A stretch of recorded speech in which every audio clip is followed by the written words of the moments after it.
Well, good afternoon, everybody. Welcome to the Denver Bronco Roundup podcast post-game show. We're brought to you by Rocky Mountain Sports Network. We're sponsored by Morgan Trinkets, and I think I'm going to throw up. Man, that's not the way that game was supposed to end, everybody. Not the way that was supposed to end. Man, a fantastic game by the Denver Broncos. Did almost everything right. But man, wasn't supposed to end that way, man. I think I'm going to get sick. And I don't blame any of you if you get sick as well, man. That was disgusting. That was a disgusting ending.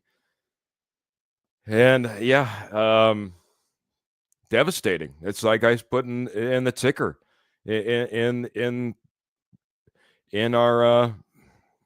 our little post game information, that we sent out. Just absolutely devastating. Broncos country, appreciate you jumping in here. Talking about a Denver Broncos loss. A lot of great things, though. Man, a lot of great things. One of the things I talked about in our pregame show was a timeline type of game. What type of timeline is this Denver Broncos team on? What type of timeline are some of these players on? I think we found out some things. I still think we found out some things. This should have been a win, Broncos country. It should have been a win. We should have been celebrating. And, that being said, think about this game and the way it was and the way it should have ended. And you'd be celebrating a lot of different things when it came to this game. Unfortunately, it's tough to celebrate when you have a loss. You don't want to celebrate losses, but there was some wins within this loss for sure. I'm going to get to the posse. That's the chat. Want to get your thoughts. I challenged some Kansas City Chiefs fans to come back in here because I really thought we were going to be able to get a win. And dang if I wasn't close. Paul's saying, Paul's going over on YouTube. He came in early. He says, we came into their house, kicked their butt, and they know the Chiefs got lucky. Lucky as the donkey they rode in on. Man, it was a tough game. He says, I'm proud of this rookie squad. Yeah, crybaby Mahomes. He's having a hard time with him, man. Face masks that weren't there, talking to the refs, maybe to give me a heads up if I'm going to get hit. I don't know what was going on there. He says, baby Mahomes know there's a tribe that has their number. Man, got to get in here to some fans that are dropping stars as well, and Facebook and StreamYard is still not liking us, but I'll look off to the side. I'll try to get the names right here. Phil McLaughlin says, hello, Keith. My heart is still racing. What a terrible way to lose. Still look good, but come on, 14 points in the first half, then nothing. Yeah, there were some halftime adjustments that went on. It went on for the Broncos. It went on for the Chiefs. The announcers talking about it. The amount of points that were even put up in the second half for either team was pretty mediocre, pretty pedestrian. This game didn't blow the doors off in the second half. But, yeah, you would like to see more production out of the Denver Broncos offense, especially – starting right off in that third quarter. That's where they were really struggling, Phil. But, yeah, my heart is racing. My stomach is trying to regurgitate what I had for breakfast and lunch because that was sickening, what we just watched. But, it's a terrible way to lose, like you said, but still look good. Still looking good. Even after a Denver Broncos loss, I told you I wouldn't be alone. It's Mr. Trevor Rocket Man Salzman. Trevor, thought I was getting all ready. I'm getting it all punched up. I'm ready to roll, trying to get up here as quickly as possible. And I'm doing last minute edits because should have been a win, buddy. Should have been a win. We shouldn't be talking about this 16-17 score back here, buddy. Yeah, no, we shouldn't be, Keith. You were in prime position to win this game on the road for the first time in 8 times. You played the Chiefs in Arrowhead, in Kansas City. You had a chance to win this game, and just seemed like there was blown opportunities in this one, and this one hurts. But I think one thing we can be positive about it, and again, I think every loss you can take something away from it. This one, I know it hurts right now, but I think what you can take away positively is when was the last time the Broncos played a competitive game in Kansas City? I mean, again, it's been a long time. So the Oh yeah. fact that this team has played this competitive, I think shows where this team is going. It's trending in the right direction. Tough loss. Again, you would like to at least have went 1-1 on the road before coming home. But now just going forward, you know what it takes to beat the Kansas City Chiefs, and you just can't, blow missed opportunities like that. And then unfortunately today, the Broncos did just that. You were logging in, getting all set up. I talked about this, like I said, pregame show about this being a timeline type of game. We found out a lot of things as far as the timeline on this team, on these players. We were this close, buddy, this close. And Kenny's coming in, the amazing K&K Sports Show, and part-time host sometimes of the Denver Bronco Roundup. You all know him. You all love him. He's saying 35-yard field goals do not get blocked often. Don't be surprised if KC got away with a penalty on that play. Golden horseshoe and rabbit's feet up their backside. That being said, Kenny's just sick of the great luck that the Kansas City Chiefs always seem to have. And man, like I said, last minute edits. I hate to say it, man. I felt like I was jinxing the Denver Broncos because I was trying to get ahead by 3 seconds. I was typing up the score in the intro, and nope, got to change it all now. Hello, Keith. Great game, Trevor. Picks against us, and then that's why we lost. Ernie Mays is in here. He's riding that, man. Don't pick against the Broncos. It brings about those Broncos. Sup, Keith? This I got to say this is my good friend Jeremy Dressler, but I'll look through. Go Broncos! Me and my boy are upset. They're pissed. They're pissed. There's no reason to not be a little bit pissed right now. This was game in our hands, man. This is handing the Kansas City Chiefs their first loss. This is doing it in their home stadium. This is Taylor Swift having to cry with Travis Kelce. I mean, this is everything that we wanted. It was right there. It was right there. It's heartbreaking. It is absolutely heartbreaking. 5 and 6, here we come. Yeah, laugh out loud, says one of our Facebook users. But Phil is in here. I want to get to his as well. He says, let's see if I can catch up. We also actually used tight ends today, and they look pretty good. Wasn't happy with Sutton's drops. What'd you think, buddy? Game planning just going in. We did see some production out of the tight end. We saw a new running back that was very well. He's looking good out there. Audric Estime looked good. I want to get your thoughts on this game plan offensively, bud. Yeah, I mean, I liked in the first half. I thought we seen a tale of two halves in this one. I think we seen the first half. It seemed like the Broncos were moving the ball at will, and they were really moving the ball around and spreading it around to different wide receivers. Vele, Mims was getting involved a little bit as well. Troutman got involved. Little Jordan Humphrey got involved. So multiple weapons, or say unproven weapons that up to this point, anyways, that were getting involved early on. It just seemed like the second half, things started kind of turning a little bit, and that's what was my worry. I know we seen them drive a couple times in the second half, but didn't seem like they moved the ball as well as they did in the first half offensively. But I think, the tight ends were involved a little bit more. Not sure how much, to take away from it. Again, it's good to see it, of course, but not sure that's what they're going to continue to do. I think based upon the matchups, I think KC is actually one of the worst teams at covering tight ends in the NFL. Right. So it's just, I think Denver used that as to their advantage, in this one. But an Estime, I think Estime again looked good in the first half, but we didn't see a ton in the second half. I mean, he ran. I thought he had a solid game. I'm not ready to call him running back one quite yet. But we shall see what happens going forward. Just need a little bit more of a sample size, I think, to really determine can he be that running back one.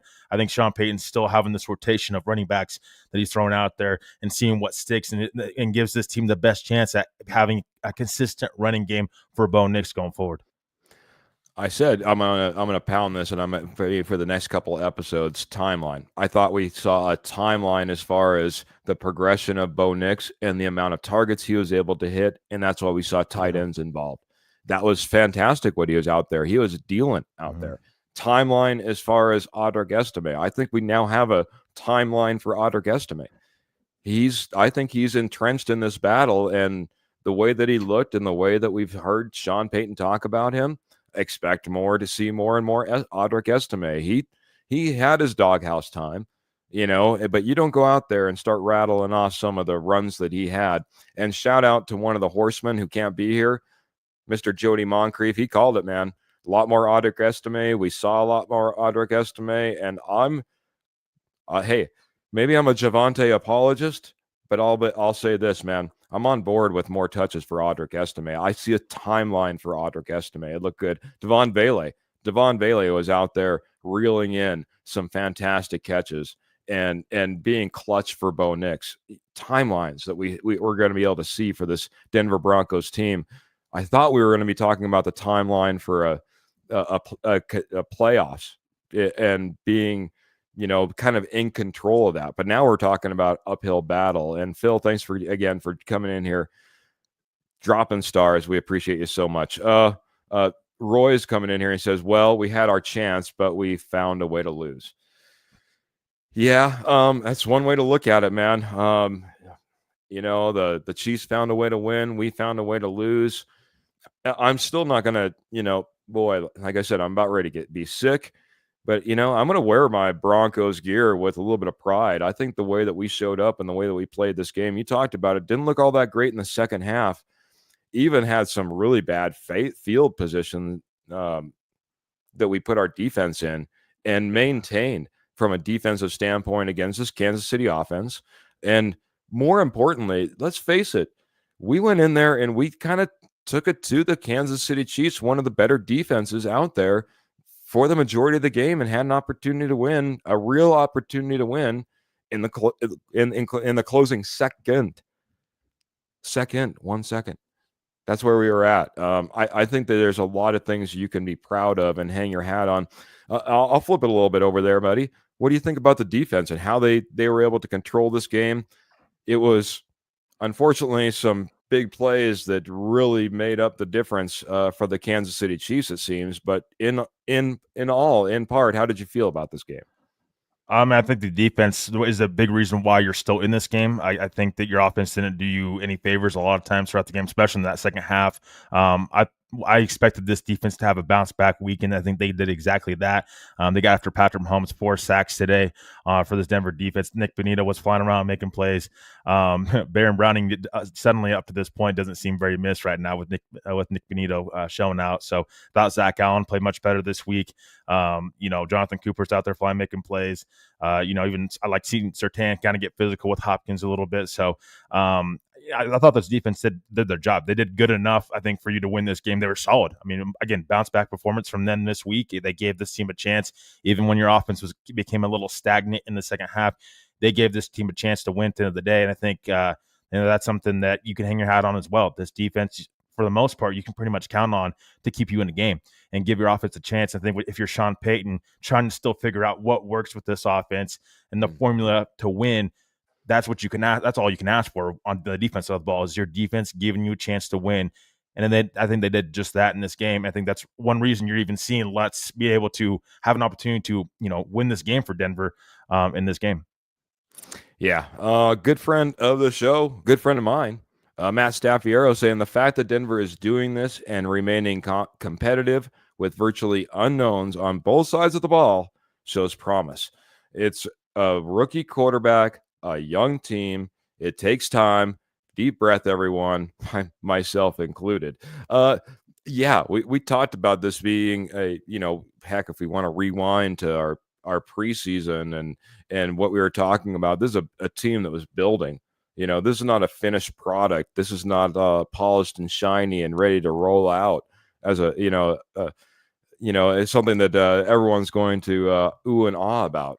Trevor, that wasn't our expectations coming into the season. Matt has a great point, man. We went in there, we're competitive. We're doing it with names like Devon Bailey, Lucas Kroll, Luke Wattenberg, Audric Estime, again, this is and a rookie QB, Yeah. there's a lot to be said. Jonah Ellis, or it's just like there's a lot of names out there that given a lot of other fair weather fans of their own teams would have no clue who these guys are. Yeah. Even the announcers. Yeah, exactly. For me, on the offense, I can probably agree with Matt. Again, thanks, Matt, for joining in on the discussion here and on the show. Appreciate it. For me, the offense is definitely an unknown for me. The defense, though, I think you're starting to see guys actually make names for themselves. It's not a mistake that you're seeing Jonathan Cooper have a contract extension. He's going to stick around in Denver long term. Riley Moss, I know past couple weeks maybe he's gotten picked on a little bit, but I think he's been pretty solid throughout this year.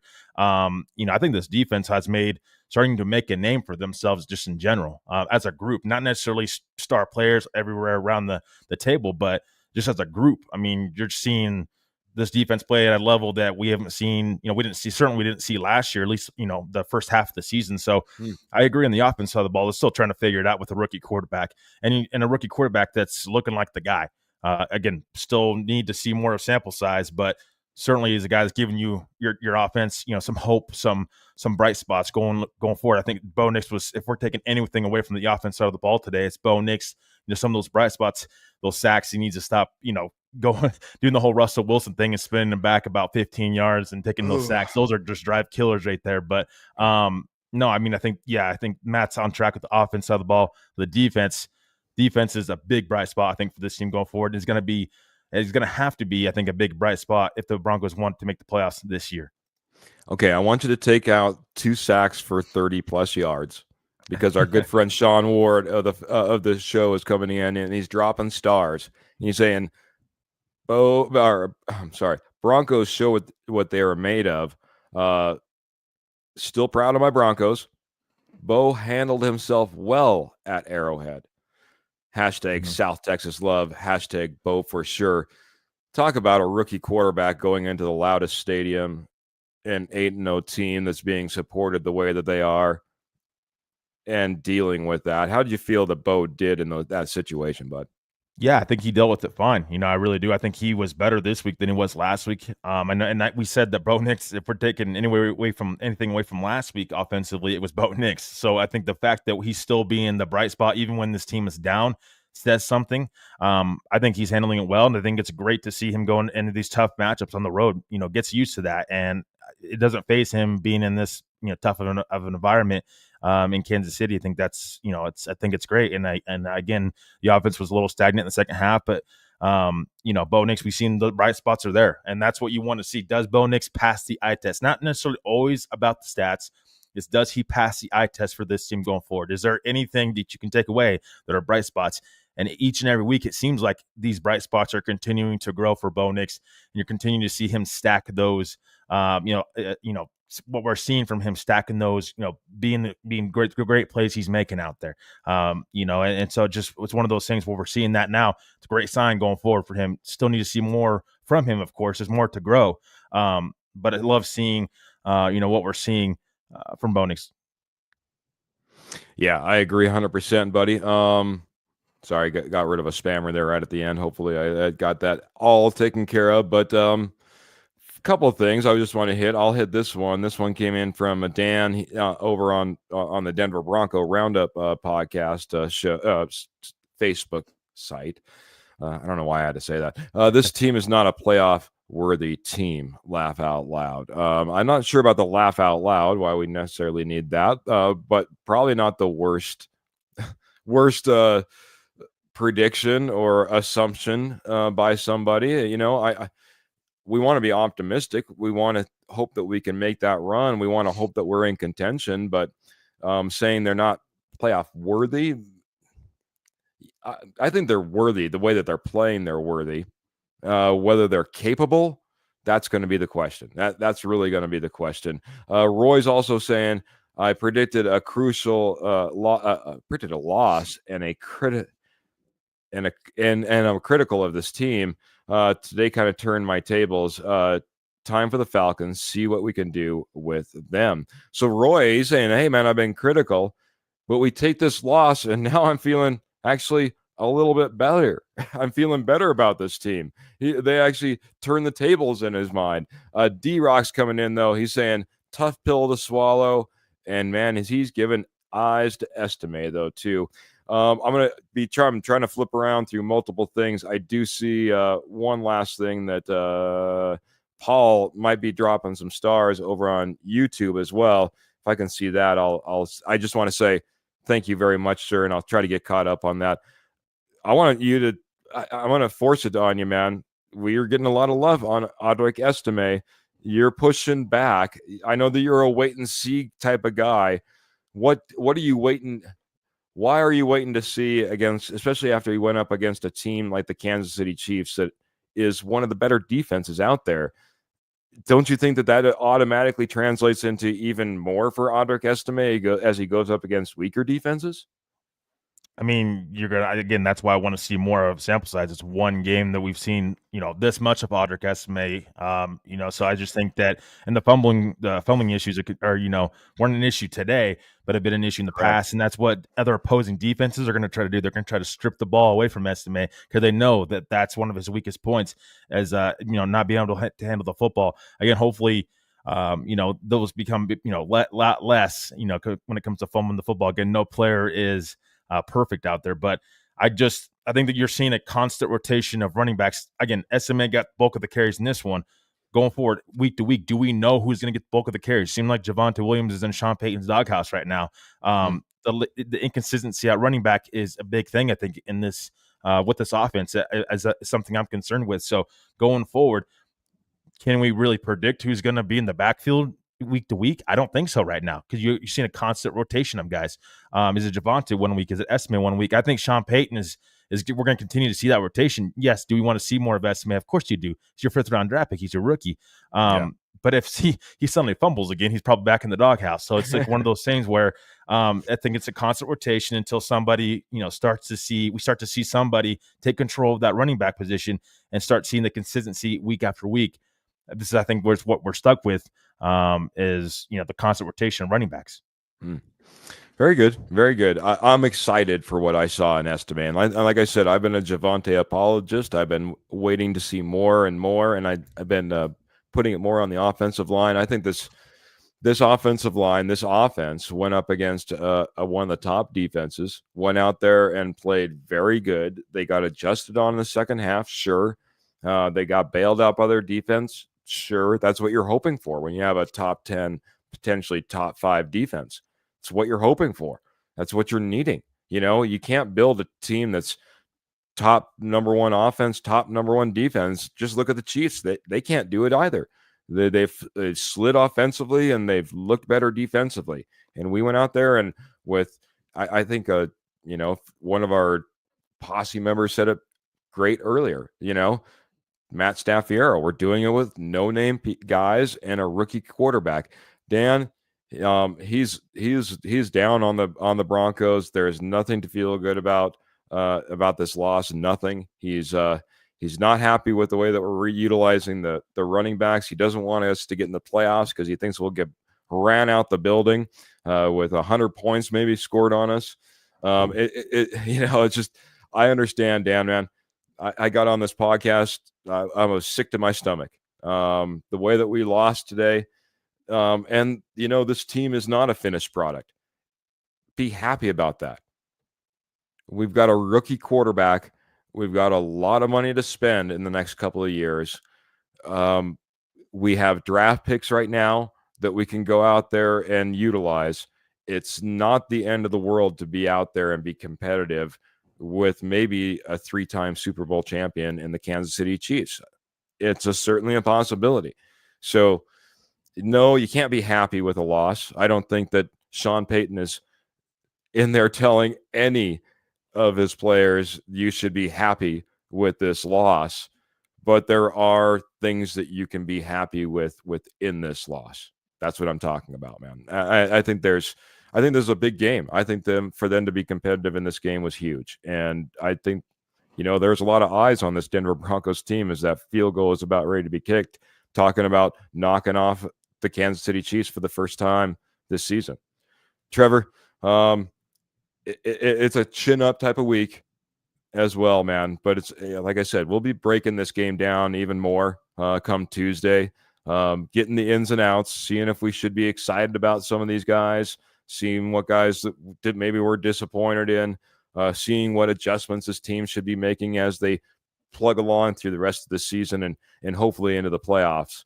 But man, I'll just throw it back, man. We've got just a couple more minutes. Last minute's thoughts about this game. What's on your mind? And then we'll get out of here, buddy. Yeah, I mean, I think I understand everybody's frustrations. A loss is a loss, regardless of the score. But I just think that with every loss, every win, you take away the positives and the negatives, so that some of those negatives you can improve upon going forward. And some of those positives, you got to have something positive, whether it's small or whatnot, going forward into the next week. And I think again, Bo Nix in this one, I know there was some times where he still looked like a rookie out there, but I think he's making strides in the right direction. I like seeing what SMA he's done. I'm encouraged from what I've seen with SMA in the first half. Need to see more from him, of course, and need to see more from this offense. The defense showed up in this one. Your defense is going to give this team a chance, it seems like, each and every week for the most part. Again, Baltimore is on a different level when it comes on the offensive side of the ball. So for me, just continue to be encouraged. You don't know. Atlanta just lost to the Saints today. That was a Saints team that the Broncos won. And then beat a couple weeks back. I know that's they have Carr back, and there were some. The Saints had a couple injury issues a couple weeks back, but I think that the Broncos' schedule going forward is definitely more manageable for them to win games. I will say that. Compared to the last couple of weeks, it's tough. I think those other two teams, of course, Baltimore and the Kansas City Chiefs, are just Super Bowl contenders for the most part. And so, the teams that you are going up against now, not only are you home, you have the home field advantage coming up, but you also have teams that are not, are still trying to figure out themselves what they have. So, we'll see what happens with Atlanta. They're not, blowing me away by any means quite yet. So we shall see how that comes into the play this next coming week. But no, I mean, again, I kind of disagree with Paul, or who was it? Was it Paul or was it? It was Dan. Sorry, Paul. Dan. I disagree with this team being like the playoffs, not making the playoffs. It's been 8 straight losing seasons for this team, and you have the second most longest playoff drought in the NFL. I think you making the playoffs, that should be a big positive for this team going forward, because you're making strides in the right direction in year 2 of Sean Payton being in charge. You have to have some encouragement. You want to take steps in the right direction. It's not just going to happen overnight. You have to build upon something. This team making the playoffs this year would be huge for this team going forward, and a huge momentum for the fan base, and should be for the fan base going forward. But again, we're ways away from that. This team's still got a ton of more games in front of them, a lot more opportunities. I would just still say be critical with this team, but be positive as well, because there's definitely some bright spots to take away from week to week with this team. Yeah. I don't even know how to put together words. Like I said, I had a hard time even coming in to this stream. But I don't do it solo. I usually have the horsemen all surrounding me, makes me feel all warm and cozy. But coming in here solo, man, it was a sickening loss, but it's going to be great to go back and watch the tape and see all the things that we did well against a, obviously playoff bound Kansas City Chiefs football team. I mean, they're pretty much already in coast mode at this point. It's kind of crazy. Hats off to the Kansas City Chiefs. Played a great game, even if they would have lost and we would have been talking about coming in here and a Denver Broncos win. They played well on both sides of the ball. It'll be great to break down the tape. You guys all know, hope you all know, all of you guys and gals, the posse out there, we go post game every single game. That's why you're here. Hopefully hit that notification bell, hit that like, hit that subscribe. Appreciate it a ton. Also, every Tuesday, every Friday, we have 2 different shows, 7:30 p.m. on both of them. Mountain time, by the way, 7:30 p.m. Mountain time. Tuesday, we're going to be breaking down this game, looking over this Kansas City Chiefs loss tape, and seeing, hey, what's up, man? And why did we lose? Why did we have wins? Who was looking good? Who was looking bad? What we need to do moving forward. We always love to do that.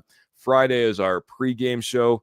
Love to do that. Getting all hyped up, getting ready for the next game. Please like, share, subscribe. We're brought to you by Rocky Mountain Sports Network. We're also sponsored by Morgan Trinkets. And, man, we appreciate the posse. All of you guys have been doing all that liking, sharing, subscribing, loving, thumbs up, all that fantastic stuff. We've been growing, and it's all because of you. Love having your comments. Love everyone that was able to come in here and drop stars.